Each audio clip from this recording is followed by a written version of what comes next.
Greetings. My name is Michael Pravica. I'm an associate professor of physics here at the University of Nevada, Las Vegas.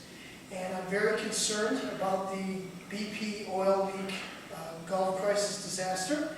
And I noticed that there seems to be a lot of confusion about pressure and what this crisis in particular really is, how deep literally it is. And I am a high pressure physicist. I study materials in the megabomb, that's millions of atmospheres regime, and I would like to just give a little bit of insight to those who view this clip on the physics of pressure and how we might solve some of this catastrophic ecological crisis.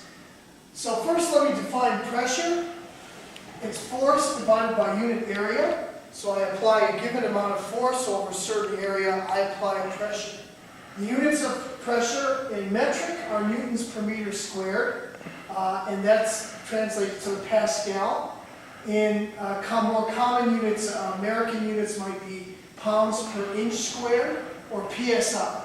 And to give you an idea, atmospheric pressure, the pressure that most of us experience, at least the order of magnitude, is about 14.7 pounds per square inch. So therefore, if you have an inch squared material, like on this table, 14.7 pounds are pushing down due to the weight of the air above the table. So of course, the table itself will have an enormous force due to just this enormous area, but of course it's pushing back within the table. So the table is compressed a little bit. As a consequence of that compression, it's pushing back, and that's why it's not crushing. Of course, there is a limit to all materials, so ultimately, when you apply enough pressure, this will deteriorate, the table will collapse. Atmospheric pressure is about 101,000 pascals. The metric unit of high pressure, of atmospheric pressure, is bar, and that's exactly 10 to the 5th pascals. So what we have when we're dealing with any pressure associated with the fluid could be air, it could be water, seawater, it could be oil, is usually we consider something under quasi-hydrostatic conditions. That means that the force is transmitted uniformly. So the 14.7 pounds per square inch on this table is going out this way, going on my body in all directions. That's what we call hydrostatic pressure. We also assume that the water is very nearly incompressible at these pressures that we're going to be talking about. The formula for just determining the pressure at a given depth in the fluid is the pressure applied to it, which I'm going to call P naught, plus the density of whatever the fluid is, times the acceleration due to gravity, that's just due to the weight factor, times h. So this is determining what is the weight of fluid above above you at some depth h. So in this case, we're going to just do a quick estimation of the pressure of fluid in the seawater. So in the Gulf, we have 5,000 feet, that's about just under a mile. Mile is 5,280 feet.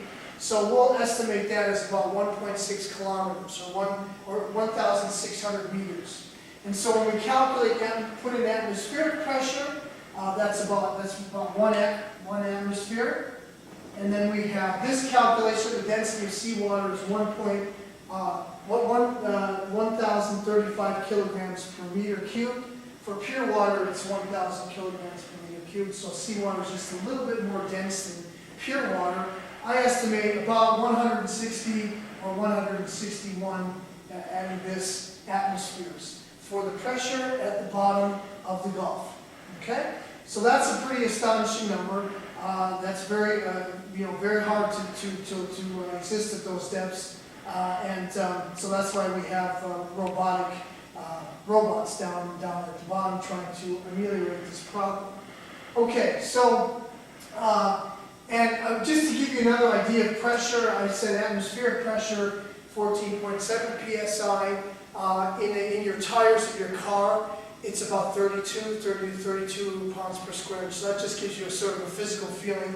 So at the bottom of the sea, we're talking about 161 atmospheres of pressure. So 161 times larger than, 160 times larger than the pressure at sea level. All right, so what happened with the Gulf crisis? We have water that is on top, coupled with the air, of course, on top of it, pushing down at the atmospheric pressure.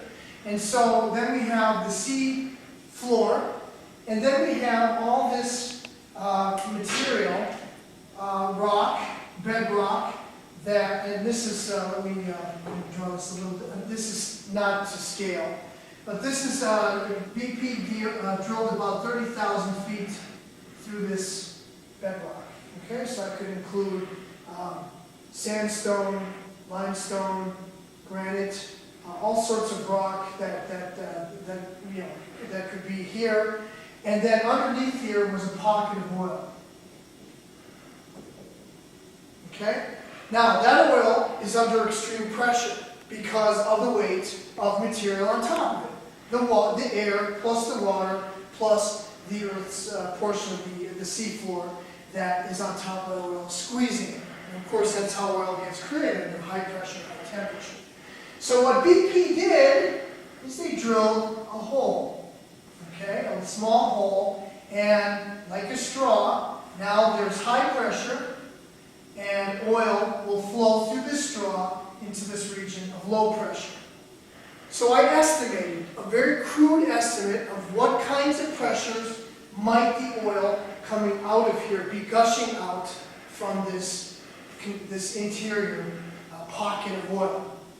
So I just estimated, I'm going to use the same formula that I talked about here, this formula. So if I put in P equals P at the bottom of the seafloor, which was our 161 atmospheres, plus rho, I just estimated concrete, for just lack of a better estimate, concrete times G times 30,000 feet.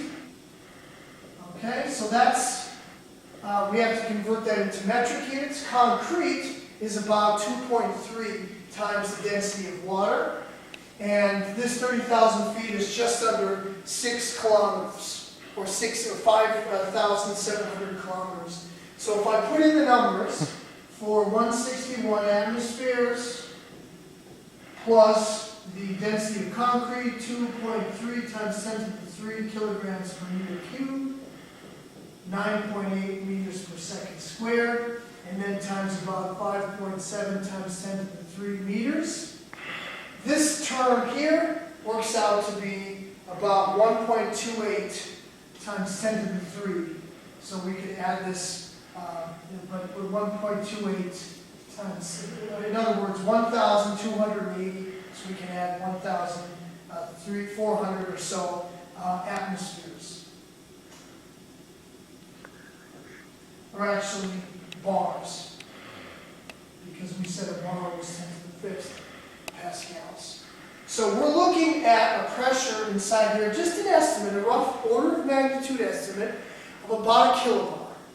So the difference, so we're looking at about 1.3 or so kilobars. The difference between here, which is 160 roughly, we said 161, not being exact about this, just an estimate, and this is about 1.28 times 10 to the 3 plus the 161. So 1280 plus 160, we'll say round off, so 131440.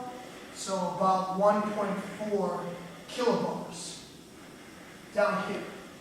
Okay? So this is in a very large pressure.